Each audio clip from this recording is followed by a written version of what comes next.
భువనగిరి ఉంది కదా, భువనగిరి నల్గొండ. భువనగిరి తీసుకున్నట్టయితే బీఆర్ఎస్ నుంచి ఖమ్మం మల్లేష్ గారు, ఖమ్మం మల్లేష్ బీఆర్ఎస్, కాంగ్రెస్ నుంచి వచ్చేసి కిరణ్ కుమార్ రెడ్డి గారు. కిరణ్ కుమార్ రెడ్డి గారు ఒకప్పుడు ఆదిలాబాద్ మినిస్టర్గా చేశారు ఆయన. బీజేపీ నుంచి వచ్చేసి నరసయ్య గౌడ్, బూర నరసయ్య గౌడ్ గతంలో ఎంపీగా చేసిండు కాబట్టి ఒకసారి చేసిండు, ఒకసారి ఓడిపోయింది. కాబట్టి ఇక్కడ భువనగిరి కాన్స్టిట్యున్సీలో ఏమన్నదంటే గౌడ్స్ డామినేటింగ్ ఉంటారు. కిరణ్ కుమార్ గారికి ప్రభావం చూపించే అవకాశం లేదంటే గౌడ్ ఓటర్స్ ఎక్కువ ఉన్నారు. మీరు భువనగిరి కాన్స్టిట్యున్సీలో గౌడ్స్ ఎక్కువ ఉన్నారు కాబట్టి ఇప్పుడు మున్గోడు అందులోకే వస్తుందా? మున్గోడు దాంట్లోకి వస్తుంది. మున్గోడు, భువనగిరి ఇవన్నీ ఏదైతుంది రామన్నపేట అంతా గౌడ్స్ కమ్యూనిటీ. ఇలా హైదరాబాద్ ముంజలు మొత్తము తాటి ముంజలు అన్నీ వాళ్ళే తెస్తున్నారు, వాళ్ళ దగ్గరికి వెళ్ళి. అక్కడ చాలా ఓట్లు ఉంటాయి, గౌడ్స్ కమ్యూనిటీ ఓటు ఒకటి. బూర నరసయ్య గౌడ్ బీసీ కార్డు పనిచేస్తాయి ఆయన ఒకటి. రెండోది అన్నిటికన్నా ముందు బీజేపీ మోడీ ప్రభావం ఏదైతుందో మోడీ ప్రభావం పనిచేస్తుంది.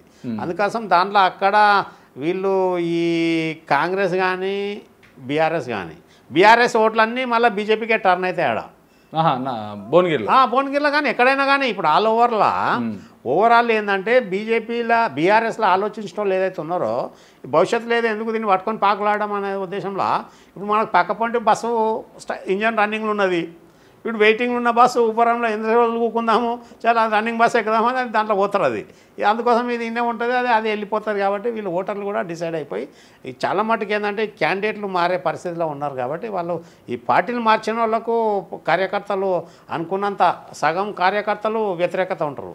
అందుకోసం ఈవెన్ బుర్ర నరసయ్య గౌడ్ కూడా 99% బీజేపీ బయటపడే ఛాన్సెస్ ఉంటాయి. కాకపోతే అక్కడ ఈ మన గత ఎలక్షన్లో కోమటిరెడ్డి వెంకటరెడ్డి గారిది కొద్దిగా ఇన్ఫ్లుయెన్స్ ఉంటుంది.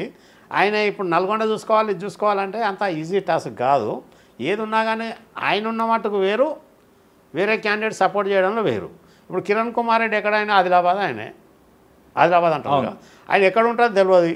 పార్లమెంట్లో అందుబాటులో ఉంటాడు కావాలి లీడర్లు కార్యకర్తలకు. ఏదో ఎలక్షన్ కాగానే పార్లమెంట్ ఢిల్లీ మొక్కన పోయి మళ్ళీ 5 ఏళ్ళకి వస్తా అంటే జనాలు ఆదరించే పరిస్థితి లేదు. ఇప్పుడు అది అందుబాటులో ఉండాలి. మొట్టమొదట ఏ లీడర్ కానీ కార్యకర్తలకు అందుబాటులో ఉండాలి, తర్వాత కాన్స్టిట్యున్సీలు అందుబాటులో ఉండాలి, ప్రజలకు అందుబాటులో ఉండాలి. అప్పుడే కానీ ఆదరిస్తారు, మళ్ళీ ఓటేస్తారు, మళ్ళీ అధికారం అప్పచెప్తారు. అంతేగాని గెలిచినాక 5 ఏళ్ళకి వచ్చి మళ్ళీ చుట్టపు సూపులోకి వస్తే తన్నుక పనికి వచ్చిండ్రు అధికారం సార్ వీనికి వేసేది ఎందుకు వేయాలనే ఉద్దేశంలో వాళ్ళు వేయరు. వేయకపోయే వారికి ఏమవుతుంది, పోతారు అన్నట్టు. ఇక్కడ పార్టీ ఏంటంటే ఎప్పుడే కానీ నాన్ లోకల్ను